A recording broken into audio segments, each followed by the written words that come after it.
What's up, PG? This is Scott Darrington. I'm the city administrator here at Pleasant Grove City. We are starting a new thing that we want to be able to promote and let people know what's going on in our city. So this is our inaugural start to this, and it might be a little clunky as we go. We're going to learn as we go, but this is our new format with the intention of keeping people updated on what's happening in our city. Today we have Eric Jensen with us. He's on our city council. Eric is also the Chamber of Commerce president here for the Pleasant Grove Linden Chamber of Commerce. And Eric, do you want to tell us a little bit about yourself? Well, let's see, Eric Jensen, city council, and then, as you said, Chamber of Commerce president for PG Linden. It's something I've been doing for over 6 years. I've been a resident of Pleasant Grove for 34 years. My family have all been raised here. They're all Vikings. We're all proud of that. And I'm excited to be part of this kickoff that we're starting today. And I'm proud to serve on the city council and represent the citizens of Pleasant Grove. Glad you're here. We had to find somebody that was really good looking to be a part of this. So I like the way you talk. You were the first one that came to the top of the list. Thank you. So let's talk about what's up in Pleasant Grove and what's happening. So any questions that you have in particular that you think our residents would want to know about? We do. We get a lot of questions asked as city council members of what's going on in Pleasant Grove, and just we'll make it very simple for you. The first one that we always get asked about, what's happening over on the old pipe plant over there, Cook Family Park. Very good. Cook Family Park is something that came about just probably about 2 or 3 years ago. We were approached by the Greg Cook family, the Cook Foundation. They wanted to make a substantial donation towards a park in Pleasant Grove, and that really kicked off what we were going to do with that property. We had purchased the property over 10 years ago with the intention of putting storm drain basins in there for some of the property, not all of the property.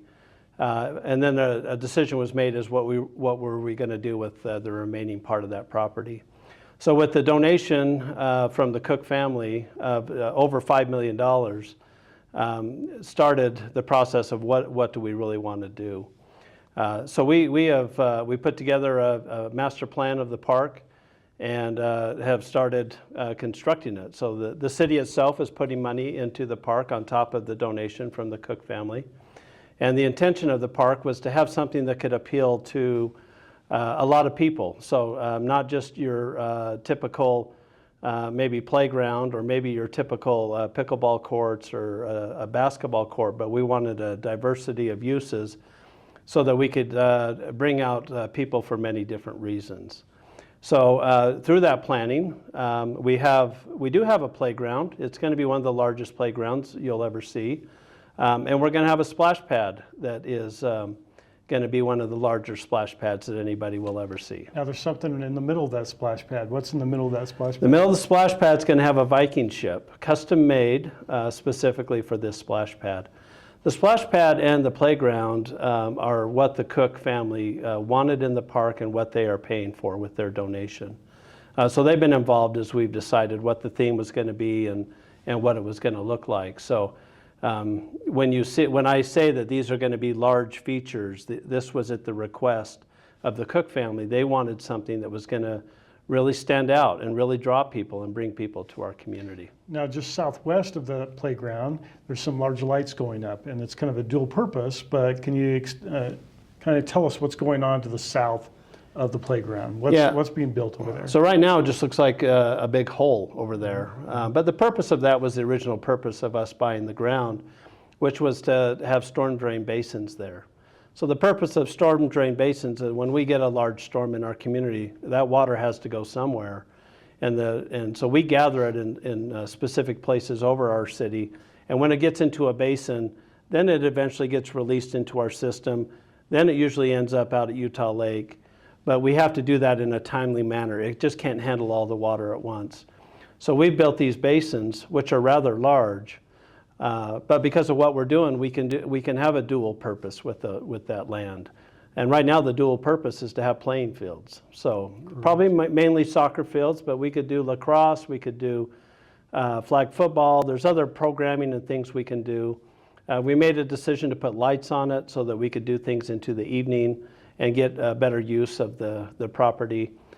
So on top of what we call our traditional park, we have the storm drain basins, which are going to double as the athletic fields. Great. Okay, we're going to switch topics really quick, 180. And it's something as a mayor and council we've been working on for many, many years and putting a lot of effort towards. And it's a subject I think a lot of residents have resonated with, is our road projects and what's going on in Pleasant Grove with our roads. So we've put a lot of effort into road planning and really road funding. You can plan roads all day, but until you have the money to do anything, then that just limits what you can do. So the city instituted a transportation utility fee a few years ago. There were some legal things that had to be worked out that finally got situated with the state Supreme Court, which frees this revenue source to the city. We also get Class C road monies, which is the gas tax that people pay at the pump. And we have other revenue sources that we get from the county. So when you add all those resources together, we have more money set aside now for road funding than we've ever had in the history of our city. Let's talk about that. When I joined the chamber 9 or 10 years ago, we were putting about $200,000 or $300,000 towards roads. How much is that now? What are we looking at now? We're probably more in the neighborhood of $3 to $3.5 million a year, which if you were driving our roads this past summer, you probably saw a lot of orange cones out there because we had a lot of road construction going on. And there's, we have big projects like 2600 North, Nathaniel Drive. These projects are into the millions of dollars in which we're replacing the whole street surface, and we're doing the infrastructure underneath. And these are really, really big projects. 2600 North, we had a grant, a federal grant that paid for 93% of that project, which is really good for our city. But on top of that, we just have general road maintenance. We have roads that are 30 years old that are otherwise in decent shape, but they need a new surface. They need something to help keep the water out of the roads. That's what our issue is. We get water in cracks, and then that causes further issues with our roads.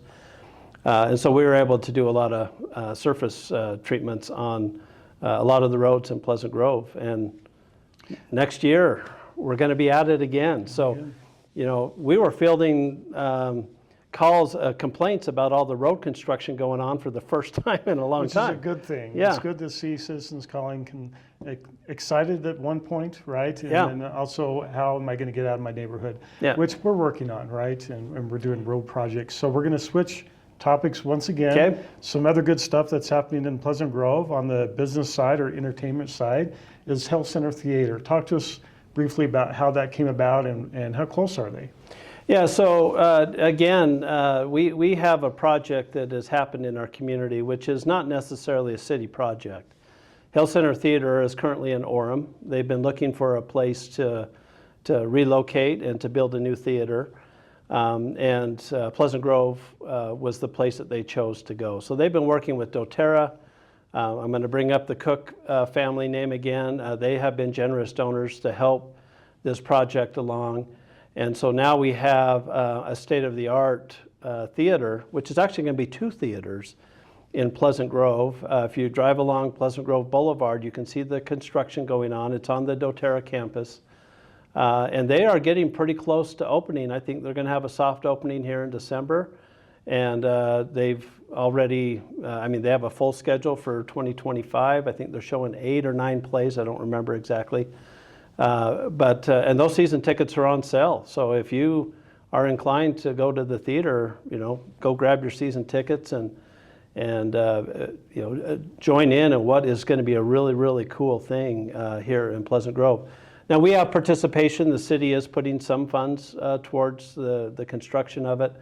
We're using mostly our CARE tax, which is set aside for the arts and for recreation and parks to help fund that. But the payback to us as a community is going to be great. We're going to have people that are using our local restaurants. We might have people that are traveling a little bit to come to these places, so they might stay at a hotel in town. But really, we're going to have the arts front and center. It's going to be an opportunity for our residents to not have to drive very far to come and see a play. And if you've never seen a Health Center Theater play, these are high quality. I mean, these are really good. These actors, who are mostly locals, are extremely talented and do a great job. So And we're excited to have that in I'm Pleasant Grove. excited to actually, instead of traveling down south, to travel in my own home city and watch these plays. Let's talk a little bit about businesses. As the chamber president, my discussions with St. John Properties, who's doing a lot of the development out there by the freeway, has talked about the excitement of Health Center Theater coming in, and some of the other businesses are coming in, restaurants to businesses. They expressed around 25 to 30 type of restaurants that have already committed, have already opened, or have committed to coming to PG. So we're excited about that. We're seeing new developments every week.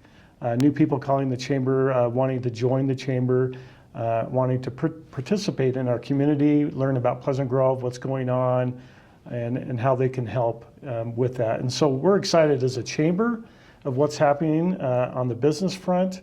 And for the city side, super excited of the businesses that are coming into our city. Well, one of the things about being a city entity is we get to partner with these businesses. They do great things in our community. I mean, there's always the tax base that they bring, which is great. That helps fund things that we do. That helps fund a swim pool. It helps fund a park. It can help fund our roads. These are all great things for our community. But it's also nice that our residents have an opportunity to go somewhere in the community if they want to grab a bite to eat. 15 years ago, you were probably going to American Fork, or maybe you were going to Orem. And so now that we have these restaurants in town, people can stay here. And it's just part of building a community, I think. The business community is a big part of that. St. John Properties specifically, I mean, they're a developer. This is what they do. But they're going to invest, it could be $1 billion in our city by the time they're all said and done in development.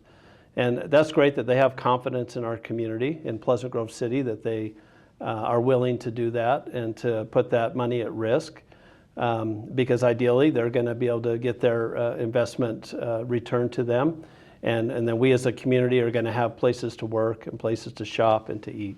If we were to go to Pleasant Grove's website, where could citizens look up information that shows them what businesses have come to town or are coming to town? Okay, so here's the secret. Okay. If you want to be an insider as to what's happening in Pleasant Grove, if you go to our website and go under the Department of Community Development, we have a button on there that says a report on active projects, and we call it the rap sheet. You click on the rap sheet and it will show you the latest development that's going to be happening. This is a report that goes to our city council. We put it online. It's available to our residents. And these are things that are publicly disclosed. If you were to go there today, you would see a couple brand names on there that you would be kind of excited that they're coming to Pleasant Grove. Now, we don't say a whole lot about it because until these businesses are actually up and running, we have had businesses that have been online to come to Pleasant Grove, and eventually they change their mind or the economy turns or whatever and they don't end up coming. But this will at least get you updated. If you you can look at that. It will give you an address of where they're going to go. It'll tell you what business is coming, and then if your friends are asking you, hey, what's going on down there? You can say, I know, I just read They can share the rap sheet. They with just them. read the rap sheet. So. Yep. Okay, I want to talk about one other thing that's going on in our community, and maybe, I know it's getting cold, but we are hoping that summer comes soon. Yes. Let's talk about the pool. Okay. A lot of has gone on with the pool. A lot of questions have been asked about the pool, what's going on up there, and can you answer those? Yeah. So obviously, for those that were a user of our outdoor swim pool for 2024, we had to close the pool down. Really the emphasis behind it was we had some settling on parts of our pool. And so when the pool settles and the water is not churning the way it should in order to make sure that you get the chemicals in it to keep it clean and safe to swim in. And so that was something we needed to fix. And it's just not something that you can do in a couple months. And so that's why we needed to close down for 2024. So we're going to fix that. We're putting in, it's called a gutter system, and it's going to look a little different, but it's going to allow the pool to stay open. But you're going to see some other neat things that are going to be a part of it. Now, some of it is stuff you're not going to see and you probably don't even really care about. But we're changing out the mechanical room. We're updating our equipment. We're working on our chlorine tanks. There's some moms watching with little kids. Yeah. There's some exciting stuff that's going to be announced Yeah. that's coming. Yeah. So- Well, I don't know. So we're going to do a little bit of a teaser here. We're not Okay. going to maybe disclose exactly what's going on in the pool, other than the city council has said we wanted to have some new features in this pool when we open it up. And so they've been ordered, they've been funded, and when we open up next spring, so we are still planning on opening Memorial Day weekend, which is what we normally do in 2025. That's the intention. Right now, construction's been going on for the last few months out there. They've made a lot of progress. They're not quite done, but they've got a substantial part of it done, which is helpful, so that even if we have a wet spring next year, we think we're going to be okay to be able to stay on schedule. But the pool is going to be exciting. It's going to look different, and it's going to look, it's not a complete remodel, but I think people are going to be really pleased with the outcome. I think they will. Just to close, Scott, I think we just not rebranded, but we have a new website. And could you talk to us about what is there? How many departments do we have? What can be found on the website? And how can we promote the website? Yeah. So our website is, we have 9 departments. And so any information that you can, that you're looking for on our website, it's available there. It's a place where we put out information so that we can push information. We can let people stay updated. We'll put, and we do this in conjunction with our social media. We do have a Facebook page. We have an Instagram. And we have things that we can do to keep people informed. So maybe you're not on Facebook, maybe you're not on Instagram, but generally speaking, if you go to our website.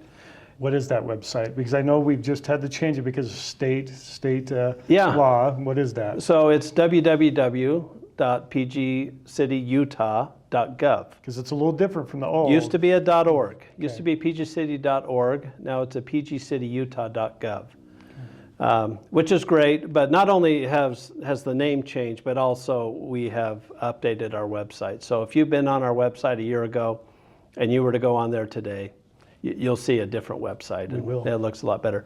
But that is a way for us to make sure there's information. You can get on there and see what roads we have done, or what construction's going on.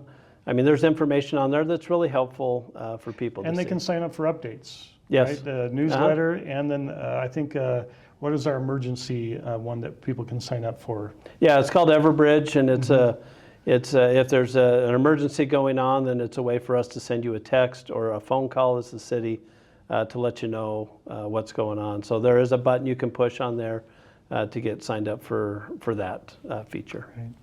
Well, I'm excited for things that's going on in our community. Pleasant Grove, we're a growing community. We have great things happening out by the freeway, but we also have great things happening here right by City Center. Like we mentioned, the pool, the park, the roads. And so as a city council member, I'm excited what's going on. And if anyone ever wants to reach out to us, our contact information is on the website. And we're always willing to be open and honest and answer questions. And if we don't know the answer, we know who to contact and to get that answer. So thank you. No, I appreciate that. I mean, as city staff, we want to make sure that we're available. And if people want to meet with us, if they have questions for us, again, our contact information's on our website. Don't hesitate to get a hold of us in order to do that. But thanks, Eric, for being our initial guest on What's Up PG. What's Up PG? And we will continue doing this as we move forward. We don't necessarily have a set schedule on how often we're going to do this. We'll probably get a little bit more of a rhythm as we do more of this. But thank you for tuning in, and we hope to keep you more updated on What's Up PG.